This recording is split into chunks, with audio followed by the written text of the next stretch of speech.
கனடாவிற்கு இந்த வாரம் விமானம் மூலம் பயணம் செய்த சர்வதேச பயணிகள் பல்வேறு தாமதங்களை எதிர்கொண்டனர். வாரத்தின் ஆரம்பத்தில் ஏற்பட்ட ஒரு பாரிய கணனி செயலிழப்பு இதற்கு காரணம் என தெரிவிக்கப்பட்டுள்ளது. இந்த பிரச்சினை கனடாவிற்கு வந்திறங்கும் பயணிகள் மற்றும் பிற நாடுகளில் இருந்து கனடாவிற்கு விமானத்தில் ஏற காத்திருந்தவர்கள் ஆகிய இரண்டு தரப்பினரையும் பாதித்துள்ளது. இதேவேளை குறித்த கணனி செயலிழப்பு திங்கட்கிழமையன்று ஏற்பட்டு 12 மணி நேரத்திற்கும் அதிகமாக நீடித்தது. இதன் காரணமாக அதிகாரிகள் பயணிகளை கைமுறையாக சரிபார்க்க வேண்டியிருந்தது. இதற்கு அதிக நேரம் எடுத்ததோடு நீண்ட தாமதத்திற்கும் இது வழிவகுத்தது. மேலும் இந்த பிரச்சினை விமான நிலையங்களையும் பாதித்தது. பயண ஆவணங்களை தானாக சரிபார்க்கும் ஒரு கணினி அமைப்பு செயற்படுவதை நிறுத்தியதால் விமான நிறுவன ஊழியர்கள் பயணிகளை ஒவ்வொருவராக சரிபார்க்க வேண்டியிருந்தது.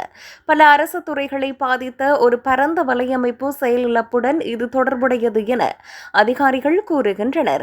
எனினும் இதற்கான சரியான காரணத்தை கண்டறியும் முயற்சிகள் நடைபெற்று வருகின்றன. இருப்பினும் இந்த பிரச்சினை ஹேக்கர்களால் ஏற்பட்டது என்பதற்கு தற்போது எந்த அறிகுறியும் இல்லை என அதிகாரிகள் தெரிவிக்கின்றனர்.